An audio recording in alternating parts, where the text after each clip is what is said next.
So, what I'd like to talk about today is how low carbon cities can be designed really at the precinct level, at the local level. And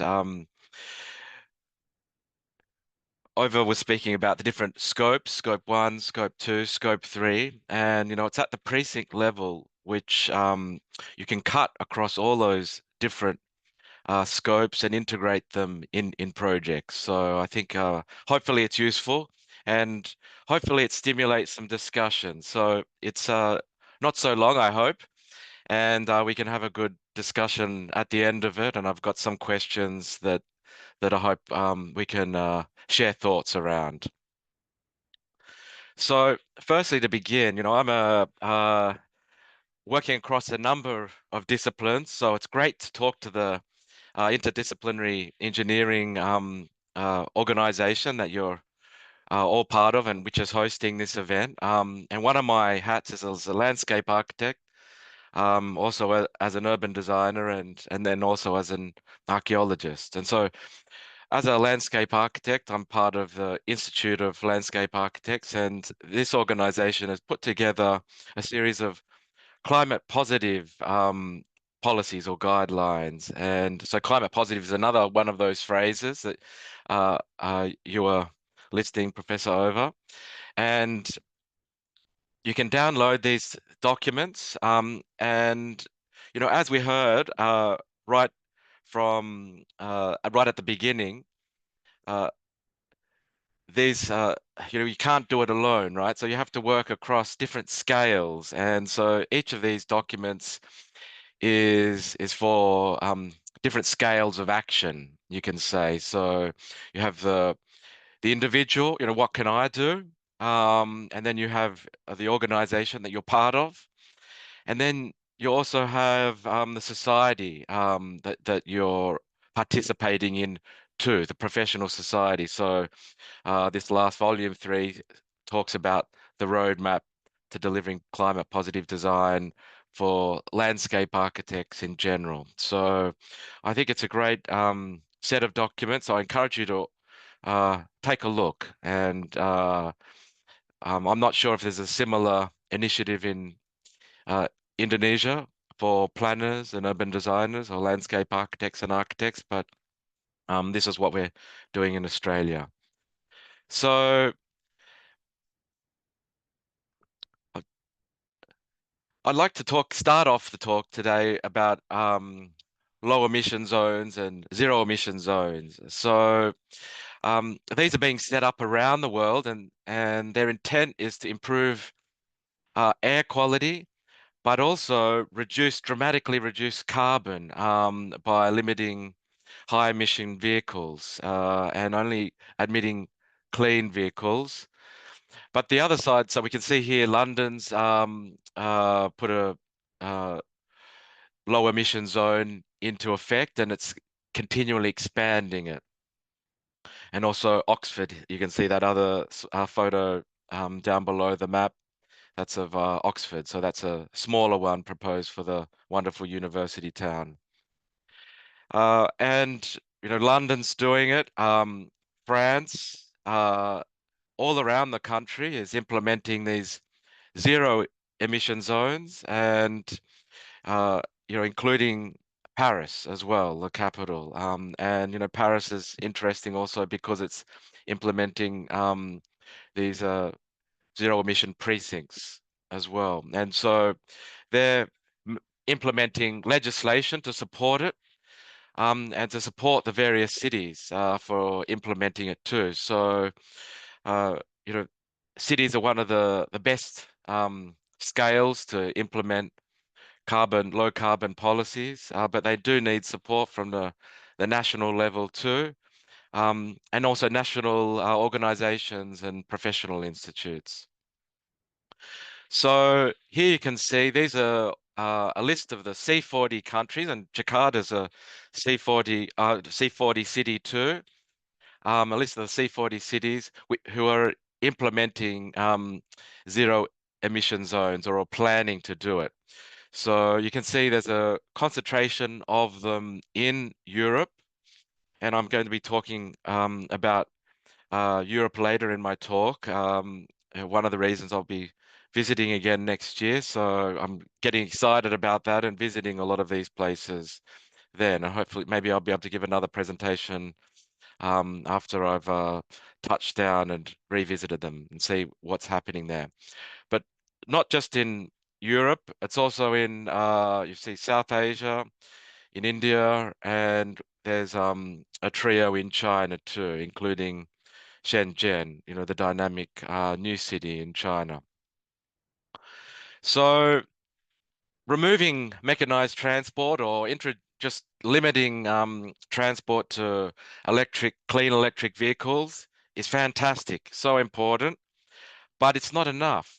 And so to really bring down the carbon and implement climate positive approaches, you need to promote policies and design and develop cities as walkable cities. And so I think zero emission zones work best when they're also walkable. So in fact, you don't need to drive an electric car at all. You can walk to all those locations that you need to in your everyday life, okay?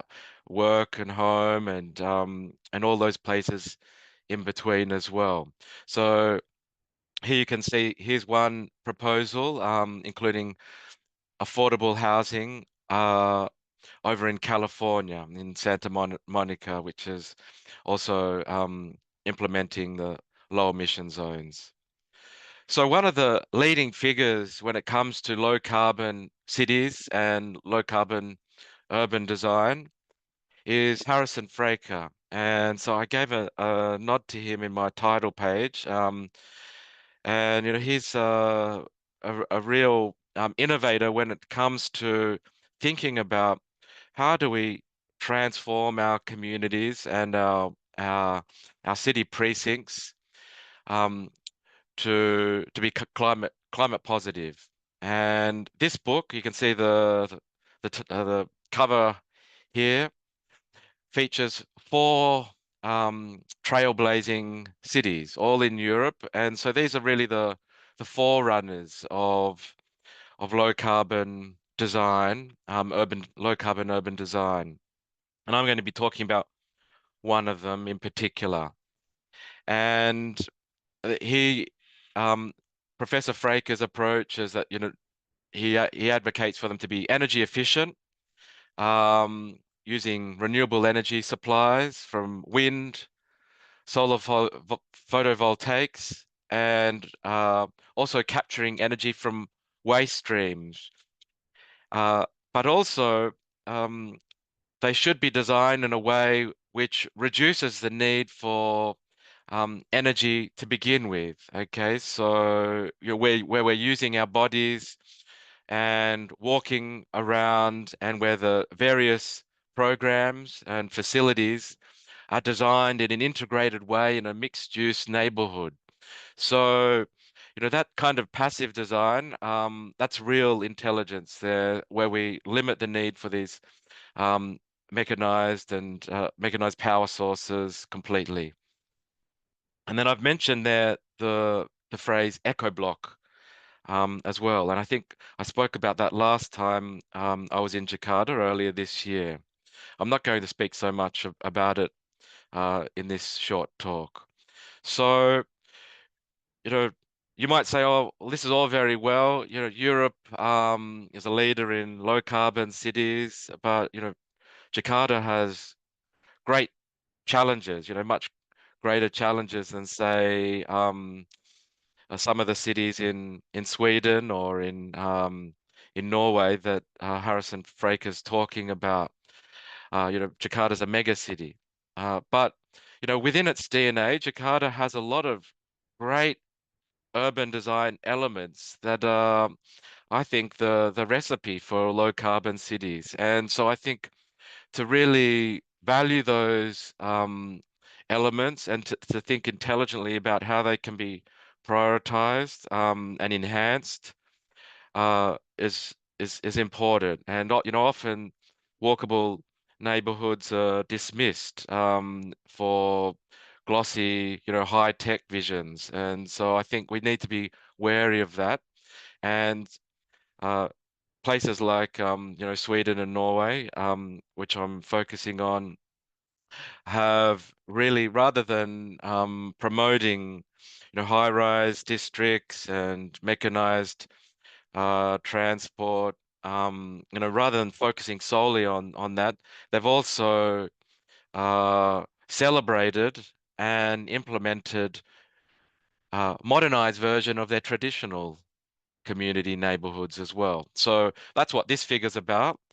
And it talks about, sort of the modernist ways of thinking, monofunctional, spread out, and drivable, and shifting to multifunctional and concentrated and walkable, from open, uncontained space to enclosed, meaningful space, which people want to be in, from just stacking up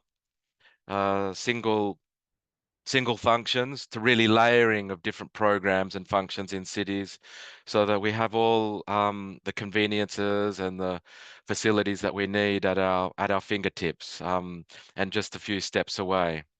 And from standalone, from spreading things out to actually linking them up and integrating them in intelligent ways. So, this idea of the walkable, of the soft city, the soft city is a term that I've taken from Jan Gehl, the great Danish urban designer. And he's talking about this celebrating and enhancing the social connections and aspects of cities through physical design approaches. And so these are some of the principles: compact and dense layout, pedestrian-friendly infrastructure, you know, wide. I've written sidewalks here. That's an American term, but we call them footpaths in Australia. Um, Mixed use development, public transportation, green spaces, public areas, and in community engagement. Okay. So all of these things are so important. And to think about the city, not just as a series of individual buildings, but as a section, as an urban section, with really beautiful, livable streets, um, permeable, well-ventilated buildings, which are energy positive, collecting energy on the roof, on the facades, as Harrison Frake has shown here, and also engaging with blue-green infrastructures, collecting water and filtering the air with green infrastructure too. So what do the patterns of these cities look like? Well, I've mentioned that they were sort of based on, sort of more traditional urban forms. So these are a series of precincts, which are all new, but they resonate with the 19th century city forms as well. So the one I'm going to talk about is one that I visited, called West Harbour, or BO01, the City of Tomorrow, in Malmö in Sweden. And that's the one over on the left, showing the figure ground there. So it's important to uh, as Professor Over mentioned, to think about the metrics of these spaces. What makes a low carbon precinct, a low carbon neighborhood? What kind of densities, what kind of populations, um, what kind of access to public transport, and how do we measure the walkability as well? So, all these things like jobs and living, we need to count these metrics and make sure that, our new precincts pay attention to them. So Harrison Frake has done this for us in these four precincts, and the one we're focusing on today, as I mentioned, West Harbour in Malmö in Sweden. And you can see here, this is a diagram showing the interconnectedness of walkable space, and that's all colored in yellow across different scales. Okay, so from the block, the different blocks to the precinct as a whole, it's all connected, and you can see that it looks a little bit informal. It's actually a grid that's sort of been shaken a little bit um, to direct sight lines and make the inner areas of the block more private. So the perimeter of the block is quite public, and people come from all over the city to spend time on the waterfront. But for the people that live there, the sight lines are protected, and they have these beautiful little courtyards which collect water and celebrate it, and we'll see that in a few slides' time. And you can see if we draw a section through these neighborhoods too, these walkable neighborhoods, which don't rely on cars at all, or any carbon hungry machines. They rely on our human bodies. You can walk through them very easily, and it's comfortable and a joy to walk through them. And you can see that they're all relatively low rise or medium density, so around 6 stories, with the occasional density spike. So Malma's famous for that sort of twisted uh, spiral tower there.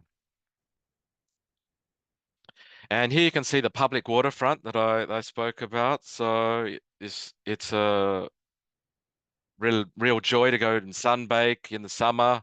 Not so much in the winter in Sweden. It's not very friendly, the weather in Sweden in winter, but people come and they look across to Copenhagen, across the water there, and really enjoy the public nature at the edge of the block. Okay.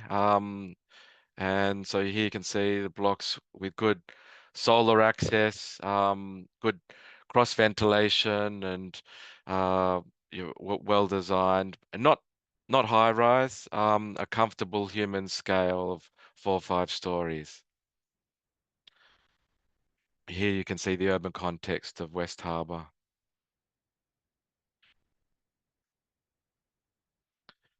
So, and one of the great things about West Harbour is the diversity of the architectural expression. So rather than having it designed by one developer, the idea was to divide it up and to introduce competition to see who could be the greenest, to which development within this larger development could lead in terms of being low carbon. And so there were a series of metrics which the developers had to meet and exceed. And so I don't have it's a long list, but they needed to reach a certain score to be accepted. And so this entrepreneurial aspect really lifted the quality, but it also created a great variety and wonderful richness and experience in a development which was built very relatively rapidly. Okay, so it doesn't appear monotonous at all. It really feels like it's a lot of care's been taken.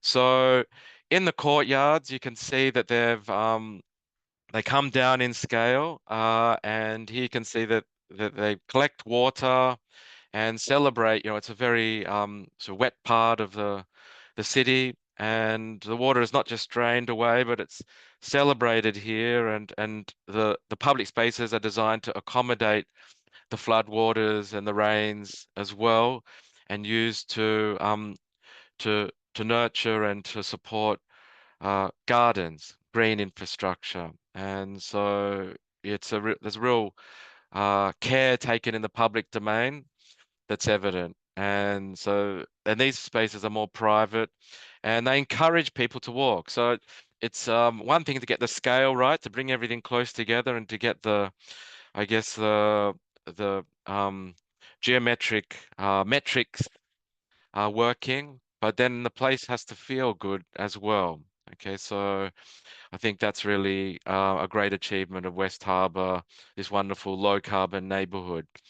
And you can see how the green space has been connected here and serves to support the water flow, which is considered, as part of the low carbon ambitions, right?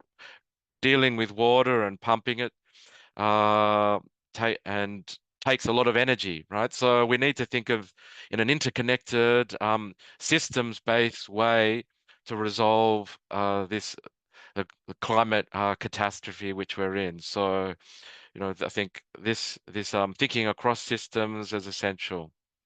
So I'm going to finish on this slide.